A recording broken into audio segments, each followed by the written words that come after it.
राहुल गांधी हिंदुस्तान के सर्वश्रेष्ठ नेता हैं और हिंदुस्तान नहीं इंटरनेशनल लीडर है। राहुल गांधी के आगे स्मृति ईरानी का कोई जोड़ नहीं है। वो बिल्कुल हार रही है। क्यों हार बिल्कुल हार। 2000 स्मृति ईरानी जी का अहंकार बोल रहा है। अच्छा, हाँ, बड़ बोलापन है। हाँ। राहुल गांधी अमेठी के जनता के दिलों में वास करते हैं। इनका नेहरू गांधी परिवार का अमेठी के लोगों से पारिवारिक और दिल का रिश्ता रहा है कि कितने अस्पताल अमेठी में खुलवाए, कितने कॉलेज खुलवाए, कितने लोगों को नौकरी मिली, बेरोजगारी कैसी दूर हुई, किसान की समस्या कैसे हल हुई और क्या गैस सिलेंडर का दाम कम हुआ। मैं उनको चुनौती देना चाहता हूं और स्मृति ईरानी आके हमसे सामने डिबेट करें। प्रोपेगेंडा करना, झूठ बोलना इनकी आदत है और मीडिया इनके साथ है। और मीडिया जब बार बार बोलती है, जनता और सबकी मानसिकता ह्यूमन नेचर है कि बार बार कोई एक बात बोलता रहे, बार बार बोलता रहे लगातार, तो लगता है कि यहाँ काम हो रहा है। नमस्कार, हम इस वक्त मौजूद हैं अमेठी में। जी हाँ, वही अमेठी जो कभी कांग्रेस का गढ़ कहा जाता था, लेकिन 2019 के चुनाव में यहाँ से राहुल गांधी को स्मृति ईरानी ने 55,000 वोटों से हरा दिया। इस बार 2024 के चुनाव को लेकर सभी पार्टियां तैयारियां कर रही हैं। इधर देखा जाए तो इंडिया अलायंस तैयारियां कर रही हैं, उधर मोदी सरकार ने जिस तरीके से 3 राज्य जीते हैं, राजस्थान, मध्य प्रदेश और छत्तीसगढ़, जहां पर हैट्रिक लगाई है, वहां पर बताया जा रहा कांग्रेस का सुपड़ा साफ हो गया। लेकिन हमारे साथ आज अमेठी के कांग्रेस नेता मौजूद हैं, इनसे ही जानेंगे कि अमेठी का क्या माहौल रहेगा 2024 में, किस तरीके से तैयारियां कांग्रेस कर रही है। राहुल गांधी आएंगे, स्मृति ईरानी आएंगे, इन सब पर बात करने के लिए हमारे साथ कांग्रेस के नेता सतीश एडवोकेट जी हैं, उनसे ही बातचीत करेंगे। जी, सबसे पहले आपका बहुत बहुत स्वागत है सतीश जी। धन्यवाद। जिस तरीके से स्मृति ईरानी जी का एक बयान आया है, उन्होंने कहा मैं कैंडिडेट रहूं या ना रहूं, लेकिन यहाँ से राहुल गांधी कभी नहीं जीतेंगे, अमेठी कभी नहीं जीत पाएंगे इस बार। क्या कहना चाहिए? सबसे पहले मैं आपका स्वागत करता हूँ, आपके चैनल को स्वागत करता हूँ। ये अमेठी वर्तमान सांसद स्मृति ईरानी जी का अहंकार बोल रहा है। अच्छा, हाँ, बड़ बोलापन है। हाँ। लोकतंत्र में ये निश्चित नहीं होता है पहले से। ये भविष्यवक्ता है क्या? हाँ। अगर भविष्यवक्ता हो तो ऐसा बोल सकती हैं कि फ्यूचर को उनको पता है हम कब मरेंगे और कब क्या होगा। ये तो आप समझ रहे हैं, अहंकार बोल रहा है। भाजपा ये लोग तिकड़मी लोग हैं। राहुल गांधी अमेठी के जनता के दिलों में वास करते हैं। इनका नेहरू गांधी परिवार का अमेठी के लोगों से पारिवारिक और दिल का रिश्ता रहा है। राजीव गांधी यहाँ घर घर जाते थे, वो इतने दयावान, युवाओं के विषय में, किसानों के विषय में जो कुछ किया राजीव गांधी ने किया, कांग्रेस ने किया। यहाँ आज भी राजीव गांधी को लोग याद करते हैं। राहुल गांधी, नेहरू गांधी परिवार दिल में बसते हैं। स्मृति ईरानी ये कह रही है कि इस बार 2024 के चुनाव में राहुल गांधी को नाक रगड़वा देंगे, लेकिन अमेठी कभी नहीं जीत पाएंगे। वो तो राहुल गांधी के पीछे पड़े रहती हैं। उनका कोई राहुल गांधी जी जो है, क्या कहते हैं, स्मृति ईरानी राहुल गांधी जी के लेवल की है क्या? इंटरनेशनल लीडर हैं। और जिस तरीके से इस डेमोक्रेसी में, हिंदुस्तान में विपक्ष की भूमिका में निडरता से आवाज उठाते हैं, इनकी हैसियत है। वो क्या नाक रगड़वा देंगी?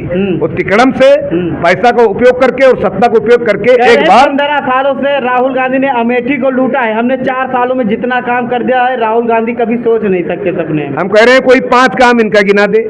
5 काम इनका बीजेपी का कोई गिना दे तो कोई गिना नहीं सकता है। बीजेपी के कार्यकर्ता भी त्रस्त हैं। लोग कह रहे हैं, कुछ नहीं कह रहे हैं, और उनसे मिलने जाओ तो वो एक तरीके से अहंकार व्यक्त करती हैं और डांट देती हैं। ये इनका तरीका है। लेकिन कहे तो रही है, जितना काम मैंने कर दिया अमेठी में, अमेठी में गांव-गांव में जाती हैं, चुनावी चौपाल करती हैं, वहाँ पे बताती हैं विकसित भारत बन रहा है, एक संकल्प लिया जा रहा है। जिस तरीके से मैं आपके चैनल के माध्यम से स्मृति ईरानी को चुनौती देना चाहता हूँ कि कितने अस्पताल अमेठी में खुलवाए, कितने कॉलेज खुलवाए, कितने लोगों को नौकरी मिली, बेरोजगारी कैसी दूर हुई, किसान की समस्या कैसे हल हुई और क्या गैस सिलेंडर का दाम कम हुआ।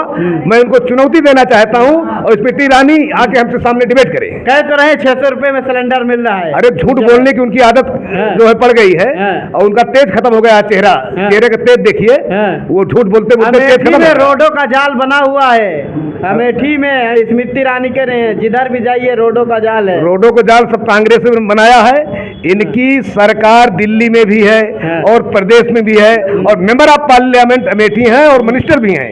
ये अगर मिट्टी छू ले तो सोना हो जाए, तो ये बता दीजिए। ये निधि नहीं खर्च कर पा रही हैं और हर जगह गवर्नमेंट है, कुछ भी करा सकती है, लेकिन कुछ हुआ नहीं। मैं तो कह रहा हूँ इनसे, रोजगार पर कितना काम किया, किसान के हित में कितना काम किया, कितना हॉस्पिटल खुलाए, कितना नौकरी दी और कितना जो है कॉलेज खुलवाए पढ़ने के लिए, टेक्निकल कॉलेज हो या डॉक्टरी का कॉलेज हो या कुछ भी हो। अभी हाल ही में कोका कोला फैक्ट्री तो लगवाई स्मृति ईरानी ने, आप बताइए यहाँ पे युवाओं को रोजगार मिलेगा अमेठी के?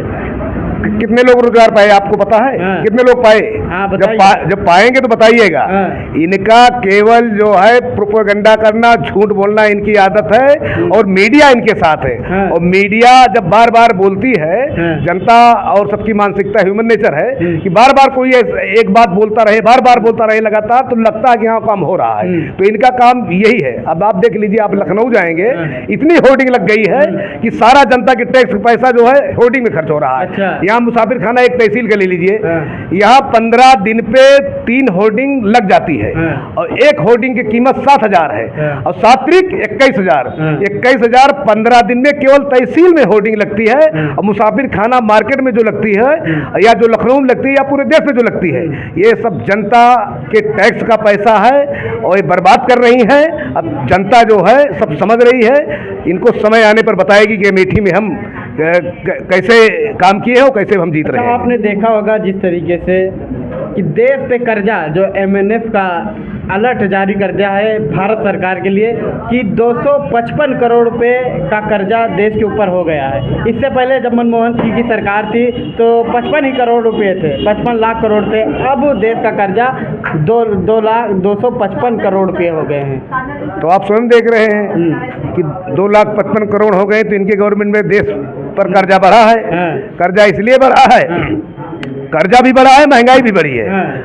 सारा जनता का टैक्स का पैसा इकट्ठा करके उनको 4 पूंजीपतियों के लिए काम करना है। तो रहे महंगाई जो बढ़ी है, जितना पहले 100 रुपये कमाते थे, आप 500 रुपये कमा रहे हैं। कौन कमा रहा है? सब कमा तो रहे हैं। मनरेगा बंद हो गई है एक तरीके से। कौन कमा रहा है? कहाँ बढ़ गया?